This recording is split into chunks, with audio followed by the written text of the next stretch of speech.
भक्ति मुक्ति के दाता सतगुरु और भटकत प्राणी फिरंदा, उस साहिब के हुक्म बिना नहीं तरवर पात हिलंदा। वही परमात्मा स्वयं ही अपने उस सुख स्थान को त्याग कर इस सबसे घटिया स्थान काल के लोक में आता है। सह शरीर आते हैं वो दाता, प्रत्येक युग में एक लीला करते हैं, एक बालक रूप में कमल के फूल पर प्रकट होते हैं। कुंवारी गायों से उनके बचपन की परवरिश होती है और फिर बड़े होकर के वो परमात्मा एक आम नागरिक की भी, अच्छे नागरिक की भूमिका करते हैं और सतगुरु की भूमिका भी करते हैं। और फिर उसके अतिरिक्त दूसरी स्थिति में वो कभी भी प्रकट हो जाते हैं किसी स्थान पर कोई साधु संत रूप बना के। कलयुग के अंदर विशेषकर वो जिंदा महात्मा के रूप में ही प्रकट हुए हैं और अच्छी आत्माओं को मिलते हैं। ये वेदों से भी आपको प्रमाणित कर दिया कि परमात्मा सतलोक में रहता है और वहां एक सिंहासन पर विराजमान है, तख्त पर। असंग ब्रह्मांड के कंट्रोलर के तख्त यानी सिंहासन पर, राजगद्दी पर मालिक बैठे हैं। वो महाराज हैं, वो भगवान हैं। और यहाँ छोटे मोटे टुकड़ों के जो राजा बने बैठे हैं, ये लोक भी नकली, ये राजा भी नकली। इनका अपना अस्तित्व नहीं, कब मर जाए, कब इनका विनाश हो जाए, कहाँ क्या बीमारी हो जाए। तो एक ही भगवान, वही शक्ति, वही मालिक है, वही सतगुरु है और वही वास्तव में महाराजा है। तो महाराजा की तरह वो परमात्मा सतलोक में विराजमान है। तो वो परमात्मा यहाँ जब आते हैं एक अच्छे नागरिक का रोल भी करते हैं, सतगुरु का रोल भी करते हैं, भूमिका करते हैं वो। और दूसरी स्थिति में वो परमात्मा अच्छी आत्माओं को मिलते हैं, वहां से सह शरीर आते हैं जिंदा महात्मा के रूप में, सबको अच्छी आत्माओं को मिलते हैं, उनको अपने से परिचित कराते हैं। फिर वो पुण्यात्माएं भी परमात्मा की महिमा आंखों देख कर आपको सुनाते हैं। लेकिन सबसे बड़ी हमारे अंदर एक कमी रही, जो हम परमात्मा को नहीं पहचान सके, ना उन महापुरुषों की उन वाणी को हम समझ सके जिन्होंने अपने अमृत वाणी में एफिडेविट देकर गए, वो भगवान के विटनेस बने, गवाह बने। हम नहीं समझ सके क्योंकि हम अशिक्षित थे। हमारे पूर्वज जो थे वो श्रद्धालु गणे थे, विश्वासी बहुत थे, क्योंकि जो आत्मा अच्छी होती हैं वो विश्वास प्रत्येक पर कर लेती हैं। और परमात्मा ने आपको शिक्षा इसलिए नहीं दी पहले समय में, यह शिक्षा हमारी सबसे दुश्मन है। यदि हम शिक्षा प्राप्त करके परमात्मा की खोज नहीं करते हैं तो यह शिक्षा व्यर्थ है। इस शिक्षा ने हमें अहंकारी बना दिया और मर्यादाहीन बना दिया, माया का अधीन बना दिया, माया ही जोड़ना एक उद्देश्य मान लिया। कोई भी बच्चा शिक्षा ग्रहण करने के लिए घर से चलता है, उसका उद्देश्य यही होता है, बड़ा अफसर बनूं, घनी कमाई करूं, 2 नंबर की घनी करूं। वो कौन सी ट्रेनिंग है जिसमें तनख्वाह से अतिरिक्त और मिलती है, रिश्वत घनी। IAS बनूं, IPS बनूं, मंत्री बनूं, MLA बनूं, मुख्यमंत्री बनूं, घने माया जोड़ूं। तो क्या मनुष्य जीवन का यही काम था? ये कार्य तो एक गोबर का भूंड करता है, गोबर का भूंड। अगर हमने यही काम के लिए मनुष्य जीवन पाया है तो गोबर का भूंड कैसा होता है? खेतों में पशु गोबर करते हैं और उसको भूंड होते हैं, छोटे छोटे जीव होते हैं, और वो क्या करते हैं, उस गोबर को निकालते हैं, उसमें से उसके गोली बनाते हैं, गोले छोटे छोटे, और उसको धका के, उसको रोल करके अपने बिल में भर लेते हैं। उस बिल को गहरा बनाते रहते हैं मिट्टी से खोद खोद के, और उसको गोबर को ठोक लेते हैं, गरोले बना बना के। वो गोबर खाते हैं तो वो व्यक्ति, वो प्राणी वही होते हैं जो मनुष्य जीवन में माया जोड़ जोड़ जोड़ जोड़ कर बैंक भर ले, कोठी बना दे, बंगले बना ले। फिर वो क्या करते हैं, वो हमने देखा कई बार। हम क्योंकि दास का जन्म किसान परिवार में हुआ, खेतों में जाना पड़ता था, पाली भी गए कई बार पशुओं को साथ के साथ। तो वो दोनों पति पत्नी भूंड गोबर को इकट्ठा करते हैं, अच्छा मोटा गोला बनाकर उसका, और फिर उसको दोनों धका कर ले जाते हैं, एक आगे से एक पीछे से, और मंडे रहे इतने पूरा ना खत्म कर लें, कहीं और ना ले जा और कम पड़ जा। और कभी कभी भैंस या गाय के पैर के नीचे आके वो दोनों ही मर जाते थे। वो गोबर धरा धरा रह जाता, इकट्ठा करा करा बिल में। तो यदि हम मनुष्य जीवन पाकर भी इससे काम लगे हैं, ये मंत्रियों के आप सुनते हो कि क्या इनके कैसी लीलाएं आप सुन रहे हो, किसी पर इतने घोटाले का आरोप है, किसी ने इतने पैसे इकट्ठे कर लिए, और ऐसे ये मंत्री, मुख्यमंत्री, प्रधानमंत्री कोई हेलीकॉप्टर के उससे दुर्घटना से मर गए, कोई बीमारी से, कोई किसी और हादसे में मारे गए। वो गोबर जो इकट्ठा कराया था सारे जीवन में, वो धन वो यहीं रह गया, कोई ना जाने कौन बरतेगा। और वो भाई की तरह गधा बनकर जिस जिस से वो पैसे ले रखे थे सबके पूरे करेगा, रोएगा असंग जन्मों तक। तुमने उस दरगाह का मैल नहीं देखा और धर्मराज के तिल तिल का लेखा। तो इसलिए परमात्मा यहाँ आकर के हमें जगाते हैं, समझाते हैं कि बोली आत्मा, यदि परमात्मा की भक्ति नहीं करते हो और बाकी तुम ये इसी काम लगे हुए हो, तो ये मनुष्य जीवन वाला काम नहीं कर रहे, गोबर के भूंड का काम कर रहे हो। अब बात चली थी शिक्षा के ऊपर कि पहले आप देख रहे हो, दास भी देख रहा, घना लंबा समय नहीं हुआ है। सन 1951 में दास का जन्म हुआ। सन 60 के बाद ऐसा समझण जोगा हुआ, जो बातें आज याद आ रही हैं उसमें क्या प्रक्रिया और कैसे लोग थे। अब इस ज्ञान की रोशनी से उनकी पहचान हो रही है कि पहले शिक्षा कतई नहीं थी, पिता पढ़े नहीं, चाचा पढ़ा नहीं, ताऊ पढ़ा नहीं, कोई कुंबा और पढ़ा नहीं। पहले का हमारे से पढ़ाई शुरू हुई थी, उसमें बहनों की, बेटियों की पढ़ाई नहीं कराते थे। तो उसमें कितनी शांति थी, कितना एक आचरण अच्छा था, कितना प्यार था, और कैसा एक दूसरे की शर्म लिहाज होती थी। बड़ा व्यक्ति चाहे किसी भी दूसरे गांव के दूसरे कोने का भी क्यों ना होता, अगर बच्चे थोड़ी बहुत शरारत कर रहे होते तो उसको देखते ही बंद हो जाते, भाई ताऊ आ गया। अरीब अब ताऊ चाहे कितना घूमो, घुट्टी लाकर गलियां बैठे रहे, और कितना व्यवहार बिगड़ गया। माया माया चाहिए, ना भाई बहन का प्यार, ना कितने रिश्तेदारी में लगाव रहा। विवाह पीछे होता है और मुकदमा कोर्ट में पहले जा लेता है। हद होगी भाई, इसी जीवन में अपने लफड़े में जीवन बर्बाद कर जाओगे। इसलिए परमात्मा आपको याद दिला रहे हैं कि मानुष जन्म पाय कर जय नहीं रट हरि नाम, जैसे कुआ जल बिना फिर बनवाया क्या काम। तो ये ज्ञान कौन देता है? सतगुरु देते हैं।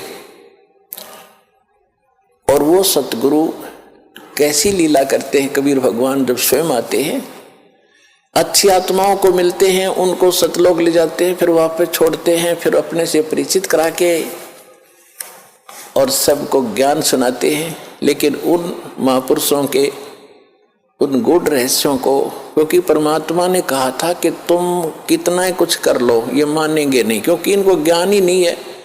ये इनके जो मूर्ख गुरु हैं, अज्ञानी, जो शिक्षा जरूर प्राप्त हैं, संस्कृत भाषा अवश्य जानते हैं। अब देखो पुण्यात्माओं, इस भक्त शिक्षा ने कैसा नाश किया है। ये हमारे धर्मगुरु जितने भी थे, ब्राह्मण लोग थे, इनको ही शिक्षा ग्रहण करने का अधिकार था। और शिक्षा किस लिए ग्रहण करने का अधिकार दिया था? कि तुम सदग्रंथों को पढ़ो, उनको समझो, वो संस्कृत भाषा में, और फिर हमें बताओ। हम धर्म कर्म ठीक करें, अपना कल्याण करवा लें। और गीता में भी ऐसा लिखा है कि जो विद्वान लोग हैं वो विद्वान लोग सदग्रंथों को पढ़कर अविद्वानों को सुनाएं। अविद्वान माने क्योंकि ये विद्वान मानते हैं जिसने शिक्षा है, अक्षर ज्ञान है, और अविद्वान कहते हैं जिसने अक्षर ज्ञान नहीं है, उनको सुनाओ। और यदि अविद्वान यानी अनपढ़ अक्षर रहित वो अगर विद्वानों की बातों को सुनकर उनके अनुसार आचरण कर लेते हैं तो उनका मोक्ष हो जाएगा। बिल्कुल सही है, पढ़ना जरूरी नहीं था। तो इसलिए परमात्मा ने शिक्षा की आवश्यकता नहीं समझी, क्योंकि वो समय नहीं था पार करने का तुम्हें। अब समय अब आया है। तो उस समय वो जो शिक्षा ग्रहण करते थे ब्राह्मण लोग, ये केवल माया जोड़ना उद्देश्य रखते थे। और काशी विद्यापीठ बनारस में जो बच्चा पढ़कर आता था ब्राह्मण का, उसकी बड़ी महिमा होती थी और उसी से सभी अपने धार्मिक अनुष्ठान कराया करते थे, अच्छी दक्षिणा देते थे कि बड़ा अच्छा सदग्रंथों का ज्ञाता।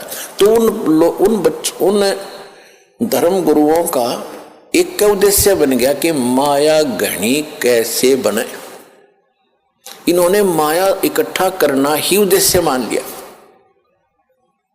एक कड़ौली गांव है खरखोदा तहसील के अंदर, सोनीपत जिले में कड़ौली गांव का एक जाट था, निश्चल दास नाम था उसका, किसान का लड़का था।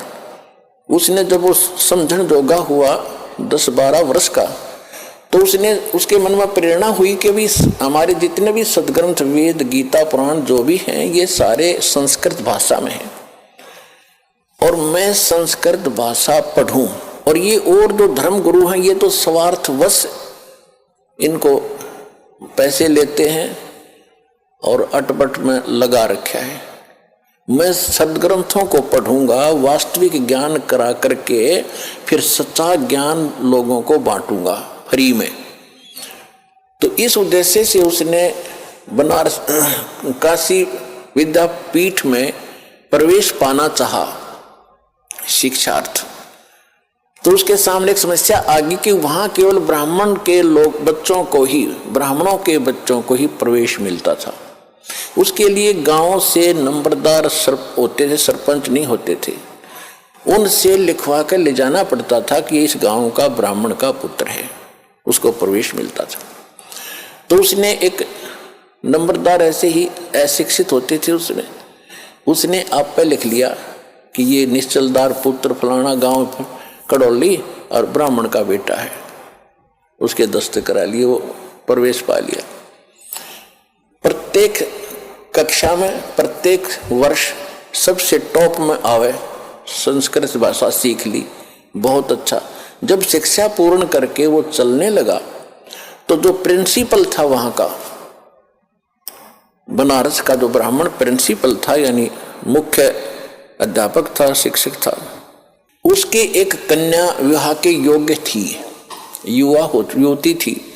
उसने क्या सोचा कि इतना इंटेलिजेंट बालक है, इसने संस्कृत बहुत अच्छा सीखा है, ग्रंथों को भी खूब अच्छा पढ़ा है और ये जहाँ भी जाएगा इसकी वाह वाह हो जाएगी और तेरी बेटी सुखी रहेगी, यू घना धन इकट्ठा करेगा।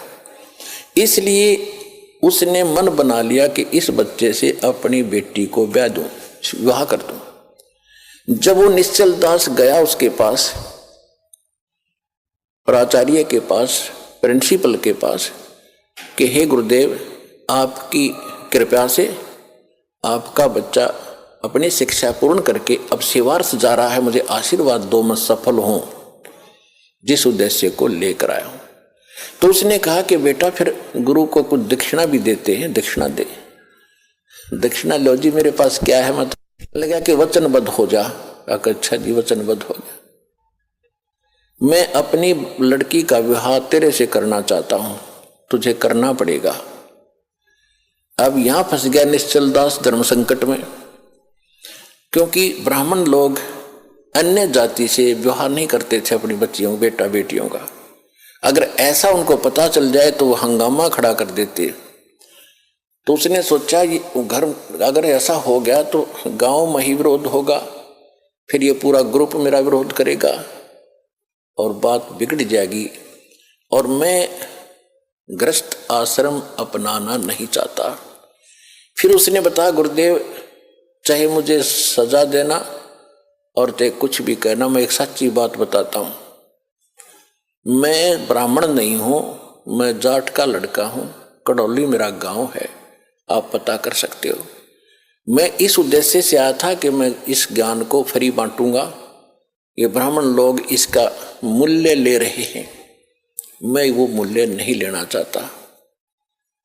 तो इतना गुस्सा कर गया वो ब्राह्मण प्रिंसिपल, कहने लगा तो दुष्ट, तूने धर्म भ्रष्ट कर दिया, ये कर दिया, तेरी हिम्मत कैसे बन गई यहाँ धोखा दे के हमारा ज्ञान चुरा लिया। अब वेद और गीता को तो ये रजिस्ट्री करा रहे थे, अपना नाम बै करा रखी थी नकलियों ने। उस लड़के को कहा कि प्रतिज्ञा कर रखी है तूने? हाँ जी, कि तू कभी संस्कृत भाषा का प्रयोग नहीं करेगा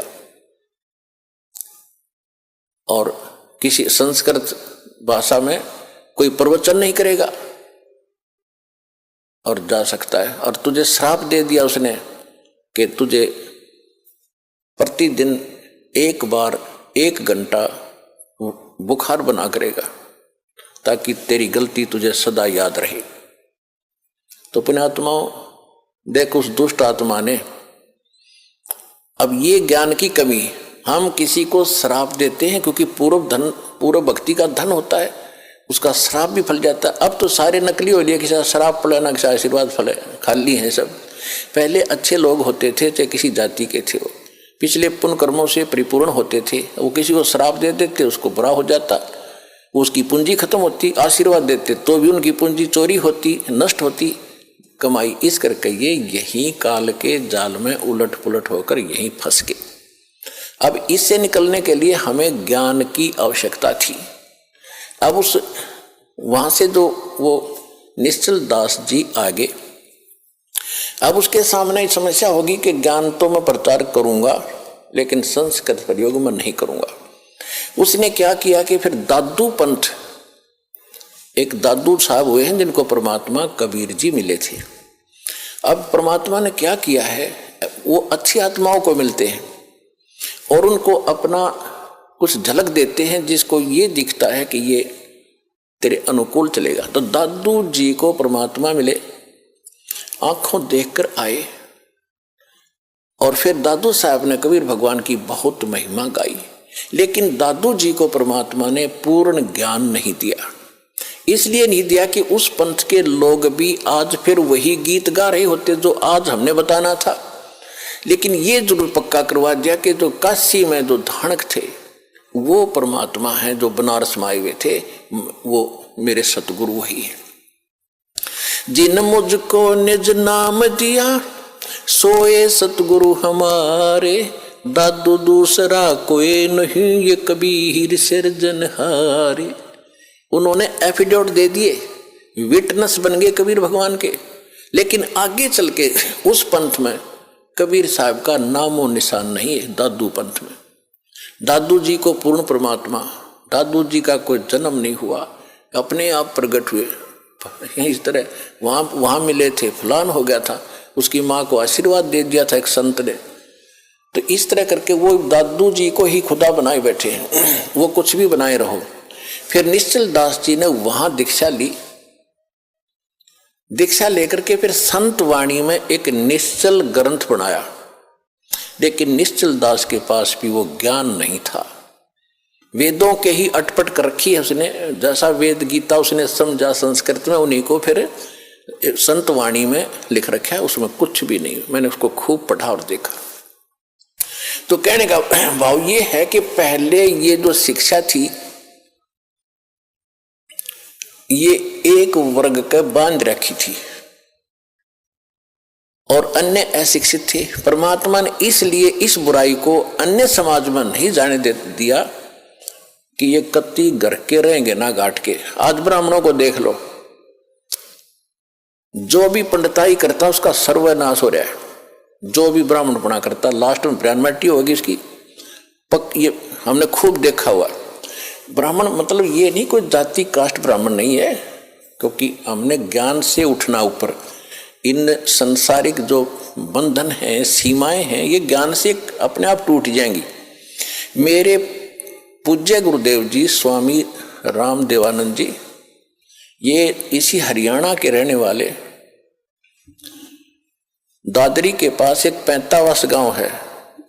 तो परमात्मा ने मेरे पूज्य गुरुदेव जी जो ब्राह्मण थे, जाति से ब्राह्मण थे, कर्म ब्राह्मण नहीं था, यानी ब्राह्मण ग्रुप में, ब्राह्मण समुदाय में जन्म हुआ था उनका। और वो अपना खेती थी, किसानी करते थे उनके माता पिता, और उनके भी जमीन थी 5-4 किले एकड़ जमीन उनके हिस्से में। उसके पिताजी के पास तो काफी जमीन थी, तो खुद पाली जाते थे। तो वो ब्राह्मण थे जाति के। जब उनको ज्ञान हुआ, हमारे पूज्य दादा गुरु जी उनको मिले, और मेरे दादा गुरु जी यानी मेरे गुरु जी के जो गुरु जी थे वो छावला गांव है दिल्ली में, नजफगढ़ के पास। उस छावला गांव के वो जाट थे, और उन्होंने फिर काशी विद्यापीठ में, उसके बाद फिर ये हल्की हो गई थी। मतलब जैसे हमारे गुरुजी जो थे, हमारे दादा गुरुजी जाट थे, और हमारे दादा गुरुजी के जो गुरुजी थे वो भी ब्राह्मण थे। और वो काशी विद्यापीठ वो पढ़ नहीं सके, उसने उन बच्चे को अपना गोद लेकर यानी अपना शिष्य बना के सर्टिफिकेट बना के भेजा कि काशी विद्यापीठ में पढ़ का। तो हमारे दादा गुरुजी थे वो काशी विद्यापीठ में 4 विषय के आचार्य बन गए। और उसके बाद फिर मेरे दादा गुरुजी को पंडित चिदानंद नाम था उनका, चिदानंद जी महाराज, उनको पंडित चिदानंद जी कहा जाने लगा, क्योंकि वो 4 विषय में के आचार्य बन गए, 4 विषय के, 4 सब्जेक्ट के। और उनका एक गांव है, उनका गांव गोपालपुर, तहसील खरखोदा, जिला सोनीपत। गांव गोपालपुर में एक आश्रम है छोटा सा, उस पे लिखा हुआ है पंडित चिदानंद आश्रम गोपालपुर। दास उसको देख कर आया है। तो कहने का भाव यह है कि हमारे दादा गुरुजी जाट होते हुए पंडित कहलाए, और मेरे पूज्य गुरुदेव जी ब्राह्मण होते हुए वो ब्राह्मण नहीं, एक संत कहलाए, स्वामी संत। तो ये जाति कर्म से है, अपनी जन्म जात से नहीं होती। जैसे आज कोई भी लड़का, जैसे हमने देखा एक जाट, और जहां दास सर्विस करता था नहर विभाग में, वहां चिनाई का काम करता था, राजमिस्त्री कहलाता था, राजमिस्त्री। और गांव में भी उसने राजमिस्त्री कहते थे, जाट होते हुए भी। तो इसी प्रकार एक ब्राह्मण का लड़का दिल्ली में नाई की दुकान खोल रहा है, बार्बर, तो उसको राजेश बार्बर कहते हैं, जबकि वो पंडित है वर्ण से, लेकिन कर्म से वो बार्बर नाई कहलाता है। तो इसी प्रकार हमारी ये जातियां बनती चलेगी, ग्रुप बन गए। फिर क्योंकि पहले व्यवसाय परंपरागत होते थे, और उसी परंपरा में विवाह होना इसलिए कंपलसरी था, क्योंकि जैसे एक जाट की लड़की और कुम्हार का व्याधि, तो जाट का व्यवसाय कुछ और है और कुम्हार का कुछ और, जाते सारे बर्तन फोड़ेगी। और कुम्हार की लड़की कुम्हार के ब्याही जा, तो उसको पहले ट्रेनिंग होती है उस काम की, वो ठीक जाते ही रलमिल हो जाती थी। इसलिए हमारा विवाह अपने वर्ण में ही अपने होना कंपलसरी था, अनिवार्य था उस समय। इसी तरह किसान की लड़की किसान के ब्याही जाती थी, तो वो काम से पहले ट्रेंड होती थी, झगड़े ना बढ़ते, काम खराब नहीं होते थे। तो अब समय बदल गया है, व्यवसाय भी काफी बदल गया है। तो इसमें अगर इंटरकास्ट शादी होती है तो कोई दिक्कत नहीं, क्योंकि हम मनुष्य हैं, हम एक पिता के बच्चे हैं, और हमारा एक ही उद्देश्य है, यहाँ से मोक्ष कराना और सतलोक जाना, वहाँ कोई झगड़ा ही कोई नहीं। तो इस प्रकार हमने इस काल के जाल को काटना है, हर तरह से इसको कंडम करना है, सच्चाई को ऊपर लाना है।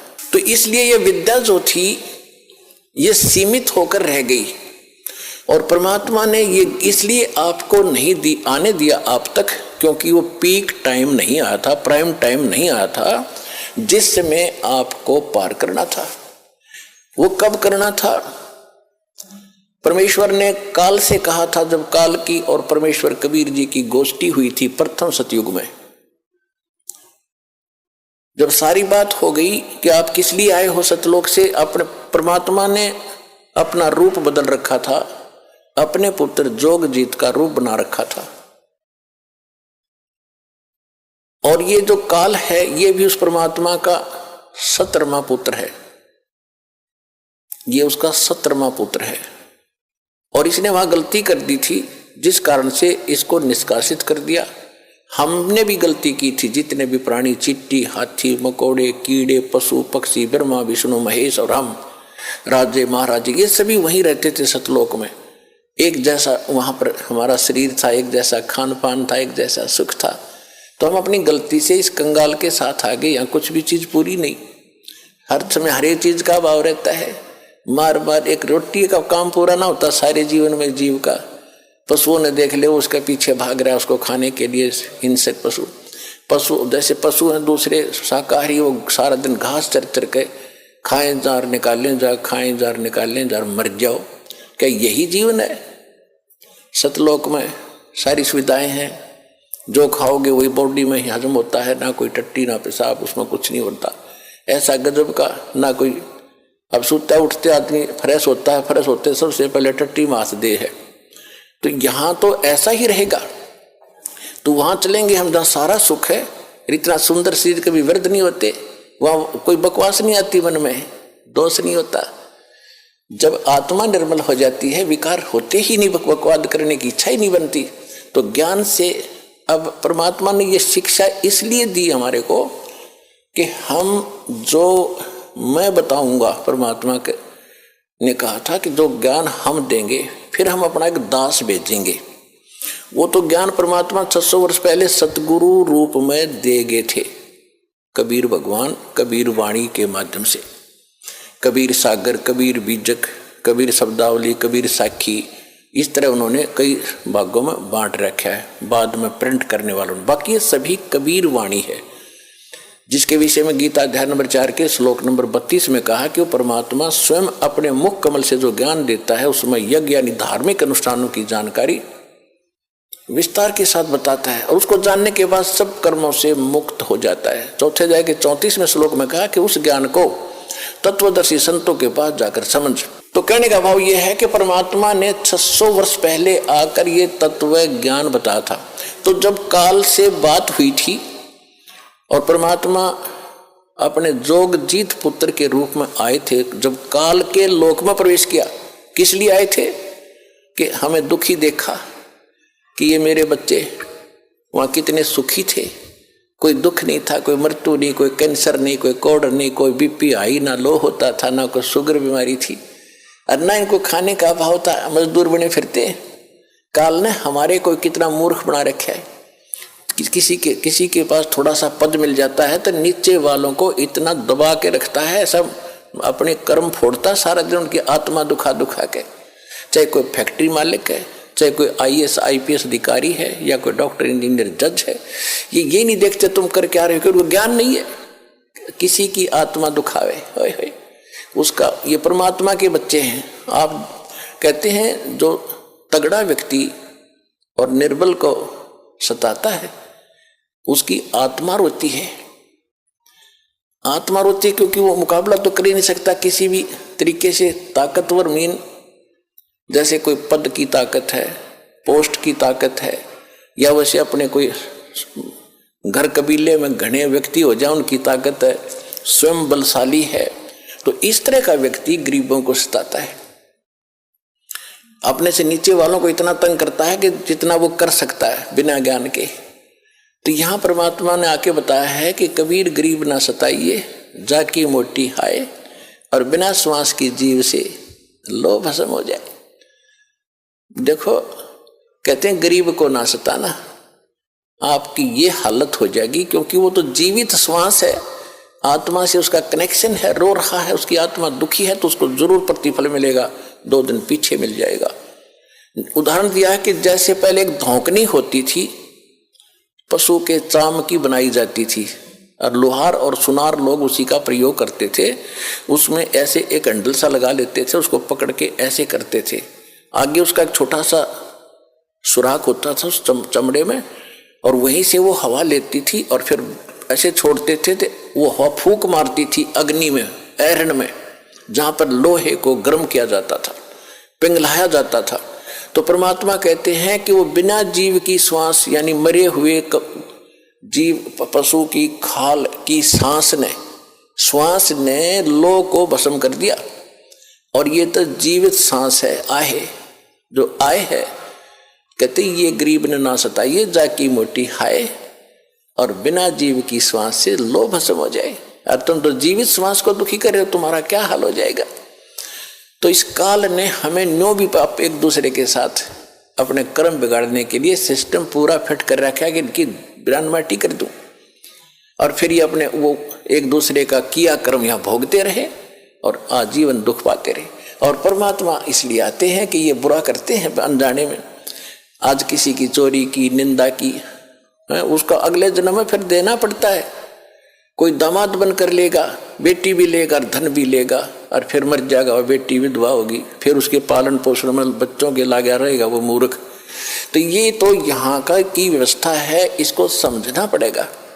और उसी को समझाने के लिए भगवान आए कि मेरे बच्चे देख कितने दुखी हो गए, इनको वहाँ कोई अभाव नहीं था, देख किसी अक्ल मारी गई इनकी।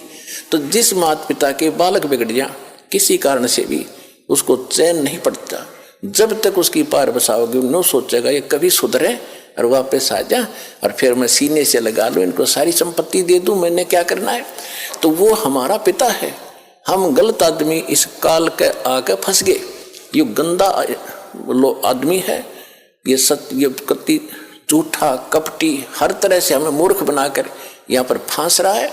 इसको श्राप लगा 1 लाख मनुष्य शरीरधारी प्राणियों का आहार करने का। इसलिए हमें पाल रहा है, अपने स्वार्थ सारी बुराइयां करवाता है। आप देखते हो बीड़ी, शराब, तंबाकू, फीम, सुल्फा, भुक्की, ये खाने की चीज है, मांस ये खिलाता है ताकि इसका टेस्ट बने। हम सूक्ष्म स्थूल शरीर से जो खाते हैं, एक अंदर शरीर है सूक्ष्म, उसके अंदर ये सारी वासना डिपॉजिट हो जाती है, इसमें समा जाती है। कुछ अधिक आहार तो लग जाता है शरीर के पोषण में, स्थूल के में, शेष जो वासना है उसका टेस्ट होता है, वो अंदर जाता समाता है जीव के माध्यम से, और फिर इनको ये कवर तो ऊपर रह जाता है, यही छोड़ जाते हैं। सूक्ष्म शरीर जब जाता है मनुष्य का, एजडित रहता है, जब तक दूसरे प्राणी में नहीं जाता ये सूक्ष्म शरीर एजडित होगा। तो ये तो ऐसा है जैसे सर्प कांचली छोड़ जाता है और सर्प अलग होता है। तो हम तो उस कांचली की क्रियाक्रम में लगे रहते हैं यहाँ पर, कभी गंगा ठा के ले जाएंगे, कभी कितब कर्म कराएंगे। वो सांप तो जा चुका है, वो तो है नहीं इसमें। तो उस जीव को फिर तपतशिला पर डालता है, वहां उनको बुरी तरह तड़फाता है। क्योंकि जिसने ज्यादा हुक्का पी रखा है, जिसने ज्यादा शराब पी रखी है, मांस खा रखा है और ज्यादा भूखी पी रखी है, कोई नशीली वस्तु है, कि वो टेस्ट है उसका, उस काल का, मन का, ये मन उसका एजेंट है। तो उनको ज्यादा समय तक उस तपतशिला पर जलना पड़ता है, वहां चटक मटक होते, हाहाकार मचती है। जिन्होंने थोड़ा ये बकवाद कर रखी होती है, वो थोड़े समय तक तपतशिला पर रहता है। तपत की टुकड़ी एक तवी है, तवा समझ लो, बड़ी ये तई होती है, बड़ी बड़ी रोटी बनाने की, इन पर रखते हैं भट्टियों पर। इस तरह की बहुत बड़ी है पत्थर की, और उसमें अपने आप गर्म होती है, उसके फारेनहाइट का भी अंदाजा नहीं कितनी गर्म है। और जिन्होंने ज्यादा यह मांस, शराब, तंबाकू प्रयोग कर रखा है और वासनाएं की है, तो वो ज्यादा समय तक दुखी रहते हैं, बहुत समय तक। उनको बहुत समय में ज्यादा माल होता है, उनमें तो देर से निकलेगा सारा। और जिन्हें कम कर रखे हो जल्दी फारिग होकर गधे कुत्ते बनोगे, फिर जाना कहीं नहीं, रहना यहीं पर है। तो जहां पर ये तपतशिला पर जीव भुनने जा रहे थे, परमात्मा वहां आकर खड़े हुए, अपने पुत्र जोगजीत का रूप बना के। उधर से काल ने पहले तो उन बच्चों को समझाया जो वहां दुखी हो रहे थे।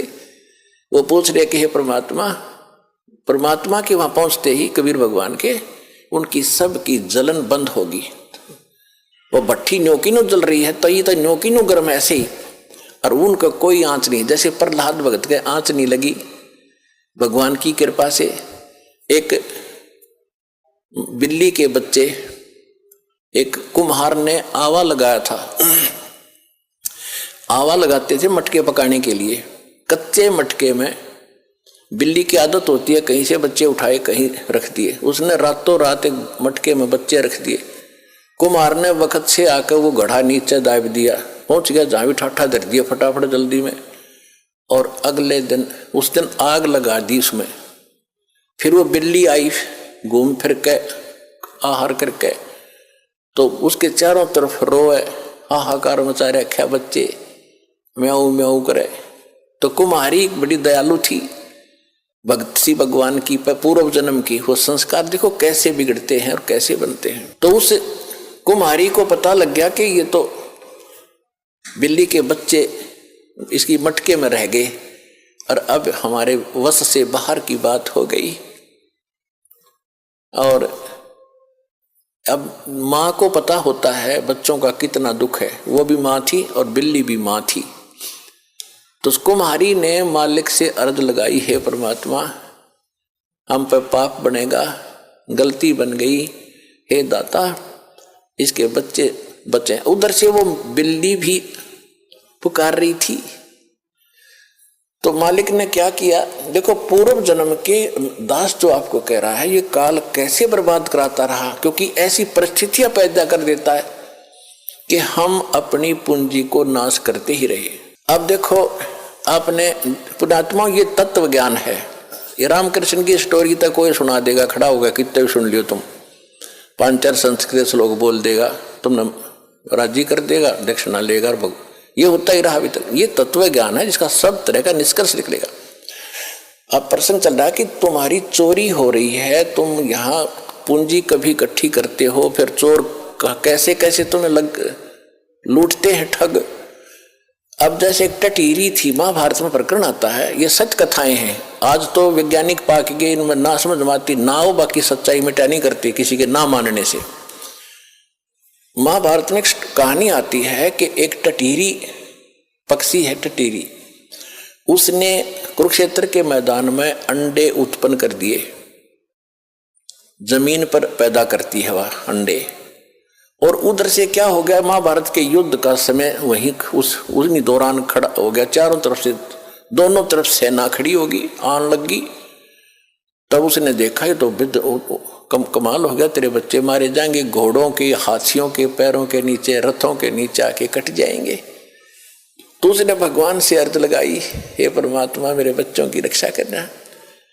अब देखो दास जो आपको बार बार बताता है, तो उसी समय परमात्मा ने उसकी अर्ज सुनी। ऊपर से इंद्र के हाथी का एक घंटाड़ा टूटा, 88,000 मन का था। 88,000 मन, एक मन 40 किलो का होता है। 88,000 को गुणा करके देख लियो कितने क्विंटल बनेंगे 40 से। तो वो आके गिर गया, इतना भारा।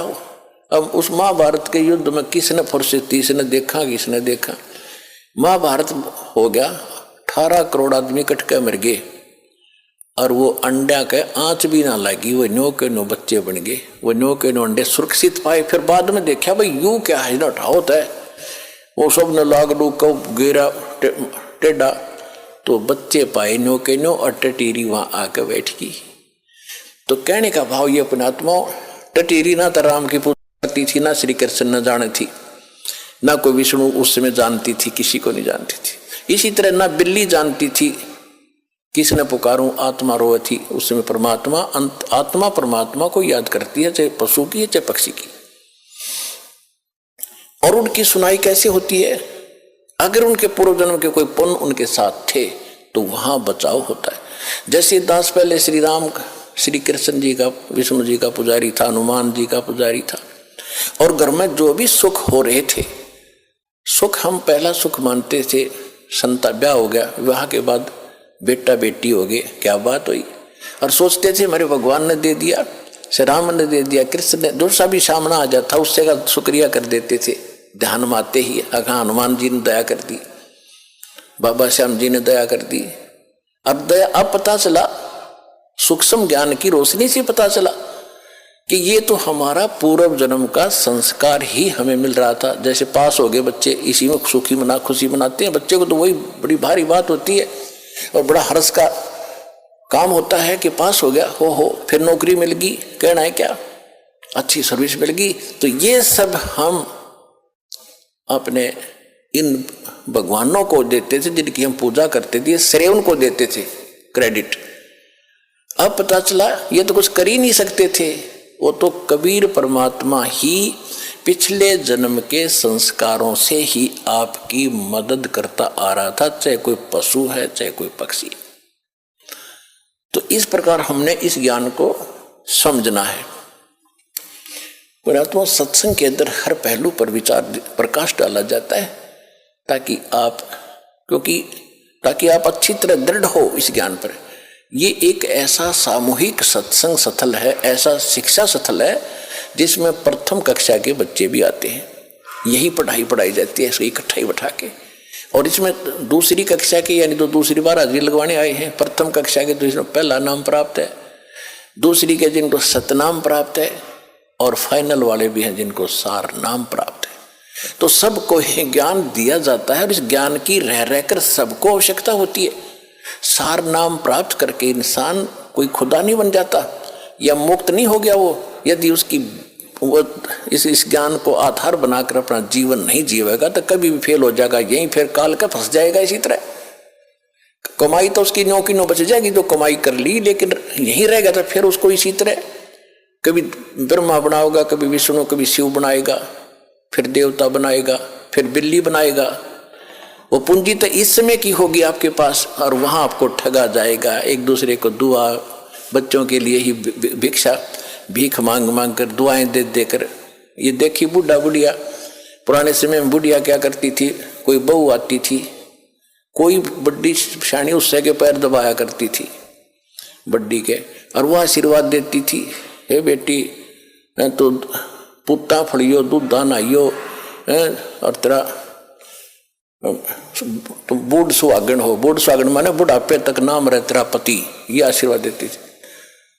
तो वो जितनी थोड़ी बहुत पूंजी उनमें बची थी वह बहू तो दे दी।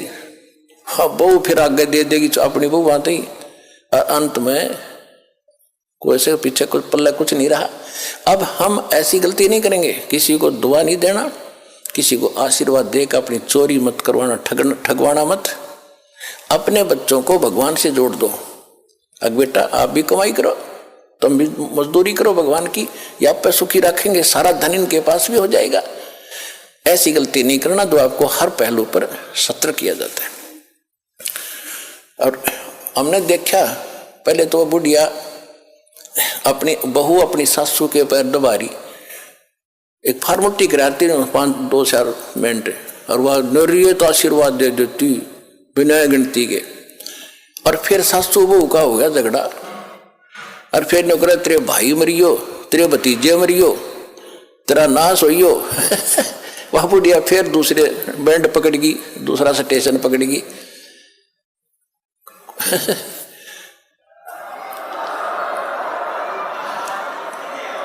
तो 9 प्लस माइनस करके कुछ तो दुआ में खोए, कुछ बद दुआ में खो दिया। बुढ़िया गुतरी बन गई, गदी बनकर घूमे, फिर अपना खाली होगी। तो ये वो चोरी हो रही है, और उसको जगाने के लिए परमात्मा ने पहले तो मालिक आए स्वयं, गांव गांव में, नगर नगर में कहीं खड़े हो जाते थे, डंडोरा लेकर एक तारा ये सुनाते थे। अब जो प्रसंग चल रहा था वही आते कि जैसे वो बिल्ली के बच्चे जो थे आवे में, और बिल्ली चारों तरफ रो रही थी, हाहाकार मचा रही थी। उधर से प्रहलाद भगत भी एक ऐसे पिता का जन्मा था जो कति नास्तिक और खुद भगवान बना बैठा था, लेकिन वो पिछले संस्कार का बालक था। कभी इसी जन्म में उसने भक्ति की थी, वो भक्ति की अब तभी तक कसक उसमें थी। राक्षस परिवार में भी जन्म लेकर उसमें भक्ति की आस्था थी। तो पिछले जन्म का पुण्यकर्मी प्राणी था, और उस पिछले पुण्य से ही उसकी कबीर परमात्मा ने ही नरसिंह रूप धारण करके उसकी मदद की थी। इन विष्णु वैष्णु का व्योत नहीं था। अब धीरे धीरे आपके प्रकाश में आएगी सारी कहानी। अभी तो मूर्ख बना रखा था हमने, सिर्फ एक सटोरी सी बना कर छोड़ दी थी, कथा सुना दी थी। प्रहलाद को क्यों बचाया, अन्य को क्यों नहीं बचाया कभी ऐसा? अरे यहाँ सबको बचाएंगे जो जो नाम ले रहे थे, आप तारे सामने दिखा दूंगा कितने रक्षा कर रहे परमात्मा, पल पल में कर रहे हैं। ऐसी ऐसी दुर्घटना सुनाते हैं बच्चे, ऐसी ऐसी परिस्थितियों में परमात्मा मदद करते हैं। अब प्रत्येक के साथ कर रहा है। वो पिछले जन्म के थे, अब ताजे और बना दिए हमने, अब इनसे भी साथ होगा भगवान, इनके प्रतिफल भी आपको देना शुरू कर देगा।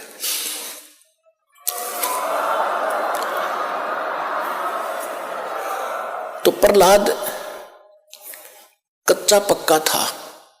प्रहलाद के पिता ने बचपन से तो भगवान की भक्ति करता था, लेकिन विष्णु का पुष्प जैसे भी सुना ज्ञान किसी ऋषि से, नारद जी ने उसको गर्भ में शिक्षा दे दी थी, जो वो गर्भ में था मां के।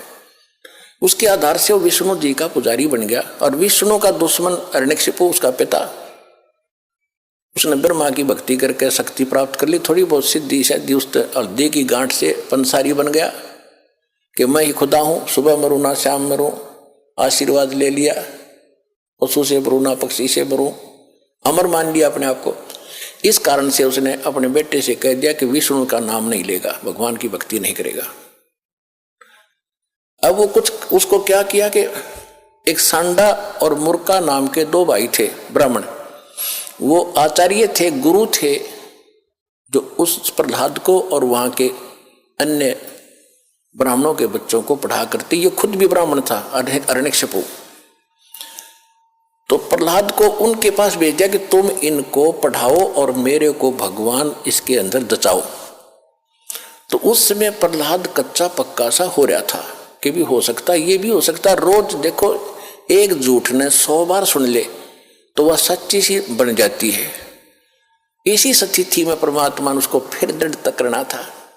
वो बिल्ली रो रही थी और कुमारी भी रो रही थी, और प्रहलाद उसी रास्ते से अपने गुरु उस पाठशाला में जा रहा था, सांडा मुर्का वाली पाठशाला में। जब वह माई रो रही थी, बिल्ली का तो उसने नहीं ध्यान दिया क्यों रो रही है। उस कुमारी से पूछा कि माई क्यों रो रही हो आप, बताओ। उसको पता था राजा का लड़का है, बताऊंगी कि महाराज मेरे से गलती बन गई और इस बिल्ली के बच्चे अंधेरे में और किसी मटके में चले गए कच्चे में, अब इसमें आग भयंकर लग गई है, आग चल पड़ी है। पहले कहते हैं ये जो आवा था 1 महीने में पका करता था, और फिर क्या हुआ तो उसने बताया कि 1 महीने तक कभी को छेड़ नहीं सकता, इतनी अग्न होती है इसमें। तो माई ने, उस प्रहलाद ने पूछा फिर आप कैसे रक्षा करोगे कि भगवान करेगा, अब मनुष्य नहीं कर सकता, अब जीव नहीं रक्षा कर सकता, अब तो राजा भी नहीं कर सकता। राजा मान ले सैनिकों को बुलाकर मटके तो बुझा सके, मटके निकाल सके, लेकिन वो तो मर लेंगे, इतने एक का जल में मर जाएंगे वो बेचारे, तो भगवान ही बचा सकता है। क्या माई भगवान विष्णु जिससे भी भगवान है, यानी क्या माई भगवान इतना ताकतवर है कि वहां भी रक्षा कर देता है? कहां बेटा। हाँ महाराज, परमात्मा इसीलिए कहते हैं। कहने लगा माई जब तुम ये आवा तुम्हारा पक जावे, तो उसने पूछा क्या तुझे विश्वास है माई कैसा होगा? कहा मुझे पूरा विश्वास है अपने भगवान पर। तो उसने, प्रहलाद ने कहा कि जब तुम्हारा ये आवा पक जावे, ये किलन भट्टे मटके पकाने का भट्ठा, उसको आवा बोलते हैं, पूजा आवा, तो जब ये पक जाओ तो मुझे बुलाना, उसके बाद इसको खोलना, और यदि ये बच्चा जीवित पागे तो मैं भी इस भगवान के अतिरिक्त किसी को मानूंगा नहीं, किसी की भी, और नहीं तो माई खबरदार आज के बाद तूने राम का नाम यहाँ पर ले दिया, मेरे पिता का नाम लिया करो। उसका रंग चढ़ गया था थोड़ा सा, तुझे मालूम नहीं मेरे पिता को पता लग गया तेरे को जान से मरवा देगा। तो माई कहने लगी मुझे मालूम है, लेकिन मेरी मजबूरी है, आपके पिताजी भगवान नहीं है और इनको नहीं बचा सकते, मेरा भगवान बचाएगा। इस कारण से क्या हुआ, परमात्मा ने ऐसी अगले ही दिन ऐसी ठंडी हवा चलाई, वो तो लीला थी दाता की। 3 दिन के अंदर, पहले एक महीने में पकता था, 40 दिन में, एक 3 दिन में आवा पक के तैयार हो गया और आग बुझ गई, कति ठंडी होगी। अब राजा के लड़के का आदेश था, जब प्रहलाद आया पाठशाला में जाने के लिए, कहा महाराज आज आवा मालिक की दया से 3 दिन में पक गया, आज हम इसको खोलेंगे। प्रहलाद वहीं बैठ गया और खोलो, वो निकाला। एक मटके में जिसमें वो बच्चे थे उसका अग्नि की आंच भी नहीं लगी थी, न्यू का न्यू कच्चा था, बच्चे सुरक्षित थे।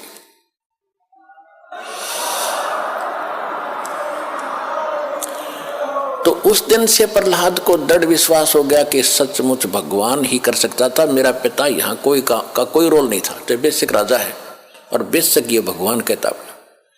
तो उसके बाद सांडा मुर्का को भी उसने कह दिया था कि गुरुदेव आप गलत गाइड कर रहे हो, मेरा पिता भगवान नहीं है, भगवान तो भगवान ही होता है, मैं उसी की भक्ति करूंगा। उसके बाद फिर पिता पुत्र की ठनगी थी। हाय हाय, पावेगा अपना किया रे, भोगेगा अपना किया रे मन तू, पावेगा अपना किया रे, भोगेगा अपना किया रे। प्रहलाद पैज परवान करी है, धर नरसिंह अवतारे। प्रहलाद पैज परवान करी थी, धर नरसिंह अवतारे। दीन दयाल दया कर उतरे, एरना कुश उदर वेदारे, मन तू पावेगा अपना किया रे, भोगेगा अपना किया रे।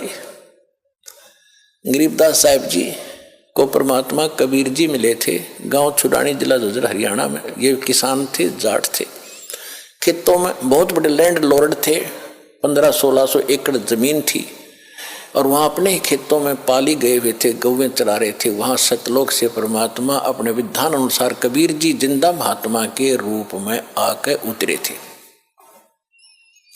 वहाँ एक कंवारी गायों का दूध पिया था दाता ने, कबीर भगवान ने अपने आशीर्वाद से कंवारी गाय ने दूध दिया बछिया ने, और वो पिया था, वहाँ का दूध नहीं पिया था। फिर गरीबदास जी को प्रथम मंत्र देकर सतलोक लेकर गए थे, सारा कुछ दिखा के गरीबदास जी को वापस छोड़ा था, पूरे ज्ञान योग से परिपूर्ण कर दिया था। तब उसने कहा था कि प्रहलाद पैज परवान करी। प्रहलाद ने तो दृढ़ता कर ली थी, प्रतिज्ञा कर ली थी कि मैं भगवान की भक्ति करूंगा, हिरण्यकशिपु की नहीं करूंगा। बाप तो है लेकिन भगवान नहीं है। कहते उसकी जो पैज थी, प्रतिज्ञा थी, उसको परवान करना यानी उसको सिरे चढ़ाया, उसकी रक्षा की, उसको सफल बनाया। और दीन दयाल कबीर भगवान दया कर उतरे, वहां से अवतरित हुए ऊपर सतलोक से, और हिरण्यकशिपु उदर विदारे, हिरण्यकशिपु का पेट फाड़ के आंत काट दी बाहर, नरसिंह रूप बना के। अपना आत्मा ये है तत्व ज्ञान। अब धीरे धीरे आपका कत्ती देखो, वो जूठा फेट हो रहा था, वो तो नकली पेंट था, अब ये रेग मार लगा रहा दास साथ में, और ये असली पेंट ही बोगा अपने, और ये कभी नहीं उतरेगा। ये फेड भी ना होता फिर सदा एक सा ही रहेगा।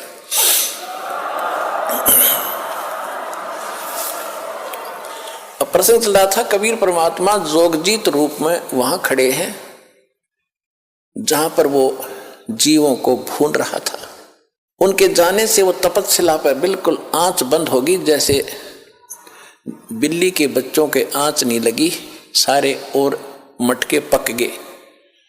टटीरी के बच्चे वहां बचा दिए दाता ने 100 कारण बना के, कहते 100 छल छिद्र मैं करूं अपने जन के काज, हिरण्यकशिपु जो मार दो मैं नरसिंह दर का साज। कबीर परमात्मा कहते। तो वो जब उनको आंच नहीं लगी, अग्नि कुछ दुख नहीं दे रही थी, सब शांत होकर बैठ गए उस तपस्या पे। वहां पर पंडित जी भी थे, ऋषि भी थे, उनके सागिर चेले भी थे, जिनको वो मूर्ख बनाकर वह भक्ति पर ला रहे थे, वो सारे वहीं जल रहे थे, गुरु भी शिष्य भी। तब परमात्मा वहां खड़े हुए, हाय हाय, उनके जाते ही वो जलन बंद होगी। जब जैसे किसी के सिर में दर्द है, पेट में दर्द है, कितना प्यारा आदमी दूर बैठा है और बोलने जी नहीं करे, नहीं दिल करेगा। जब वो पीड़ा खत्म हो जाएगी फिर कुशल मंगल पूछेगा, प्यार से बोलेगा। इसी प्रकार जब परमात्मा ने उनका वो संकट खत्म कर दिया, आंच की जलन बंद कर दी, सारे बैठ के आराम से और उस अग्नि में बात कर रहे हैं बैठे बैठे। परमात्मा उनको उनने पूछा कि हे भगवान, हम कौन से पाप का दंड भोग रहे हैं? क्योंकि ब्राह्मणों को इतना ज्ञान तो हो ही जाता है, कर्म का ही दुख, कर्म से ही सुख होता है। तो परमात्मा ने बताया कि ये कर्म तुमका यहाँ का नहीं है, ये तो तुमने ऊपर करा था सतलोक में, वहां तुमने गलती की थी, मुझसे भगवान को छोड़कर तुम शैतान के साथ आ गए। यहाँ पर यहाँ तो यही करेगा तुम्हारे साथ ही। कोई जीव सुखी है, ये फूले फिरे को मंत्री बन गया, प्रधानमंत्री बन गया। परमात्मा कहते सारी पृथ्वी का भी राजा बन जा। चक्रवर्ती राजा बोला करते थे, उसको चकवे राजा बोलते थे, चकवे। तो परमेश्वर ने बताया कि जो पूरी उदय अस्तवित राज चले थे, ऐसी जन ठुकराई और चुन कृषि स्वर कल्प करी, राज खोज न पाया राई। वो पृथ्वीपति चकवे गए, पूरी पृथ्वी के राजा चक्रवर्ती, उनको संत भाषा में चकवा कहते हैं, चकवे राजा, जिसका पूरी पृथ्वी पर शासन हो।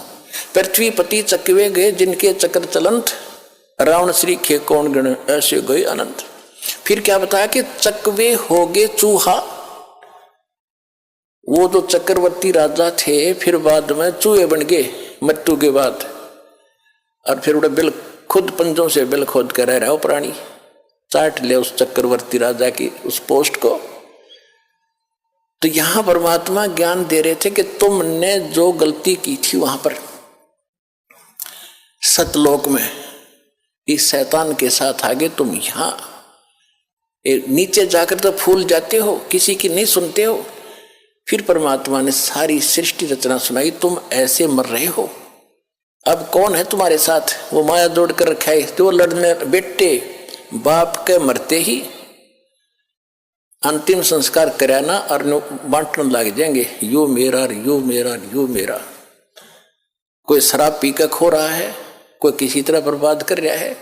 तो उसने बताया कि तुम जो जोड़ का आए थे वो देखो, वो तो गया, तुम्हारे पास है नहीं। अब तुम्हारे पास क्या है? तुमने भक्ति की, दो लोगों को ठगा, भक्ति गलत करी और इनको ठग के पाप के भागी बने। अब आगे क्या होगा दिखाऊं तुम्हारे को। पंडित जी तू गधा बनेगा, ऋषि जी तू कुत्ता बनेगा। परमात्मा ने बताया है कि सोर नर मुनिजन 33 करोड़ी, ये सभी बंधे काल की डोरी। काल की डोरी माने काल के विधान में ही है ये सारे। सुर देवता, मुनिजन, 88,000 ऋषि, 33 करोड़ देवता, ये सभी काल की डोरी से बंधे हैं, इनकी मुक्ति नहीं है। ये भी ऐसे जन्म मरण के अंदर। तब उस परमात्मा ने सारी कहानी बताई। तो फिर वो रो रहे हैं, वो ब्राह्मण भी और उनके पुजारी, वो यजमान भी साथ से दुखी। वहां पर 1 लाख थोड़े हों क्या, पूरा टोल बैठा था, रिश्तेदार भी वहीं पर, राजा भी वहीं पर। राजा भी मरा हुआ होता, वो कुछ अमर है सारे, वो सब रो रहे हैं। राजा से पूछ रहा परमात्मा, कहाँ गया तेरा वो साजबाज, कहाँ तेरी वो सेना? अब तेरा जूते मारेंगे गेर के यहाँ पर, ये यम के दूत दे वो खड़े सामने, अब ले जाए पकड़ के तुम्हें, इस पर तो हो लो फारेग तुम एक बार। फिर सभी रो रहे हैं, चिल्ला रहे हैं कि परमात्मा हमें बचा दो, हमारे मोक्ष करा दो।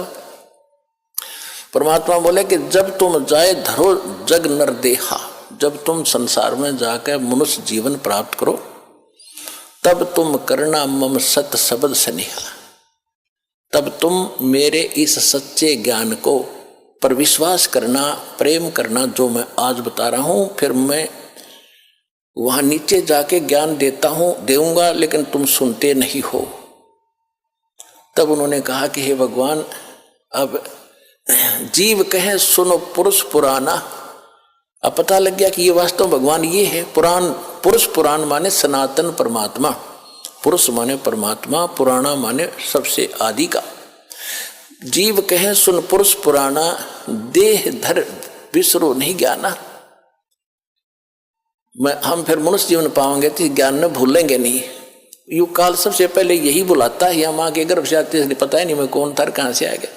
तो वो काम भी भगवान ना आके करना पड़ता। तू कौन है, कहाँ से आया था, तू यहाँ क्यों दुख पा रहा है, तो यहाँ का वासी नहीं है, तेरा लोक कोई और है जहाँ कभी मृत्यु नहीं, जन्म नहीं होता था, कहीं रोग नहीं था, कोई विषय नहीं था। आज कितना सुंदर परिवार तुम्हारा, कितने बच्चे प्यारे लगते, बिल्कुल सही है।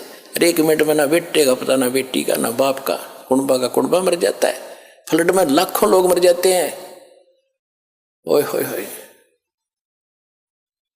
पुण्यात्माओं तो परमात्मा ने उसको बताया, कहने लगे जी हम जब आप आओगे हम खूब आपका ज्ञान सुनेंगे, आपकी भक्ति करेंगे। परमात्मा बोले मुझे मालूम है जी तुम भक्ति करोगे, जाओ अब तक तुम मजबूरी में तो सब कहते हैं दुख में सुमरण सब करें, सुख में करे ना कोई, जय सुख में सुमरण करे तो ये दुख का ही गुण होए।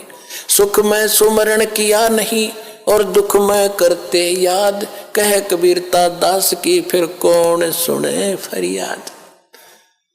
अब आप चिंतित ना होना कि अब दुख में हम आए हैं कदम हमारी फरियाद ना सुने ना, ये तो उस समय की बात थी जब तक ये ज्ञान भगवान ने प्रचार और यह जड़ी ना दी थी, तब तक कोई बेशक पुकार करें जाओ, जिसका पूर्व संस्कार नहीं है उसको कुछ नहीं मिलना, और कुछ मिलना है तो पूर्व संस्कार से ही मिलना था।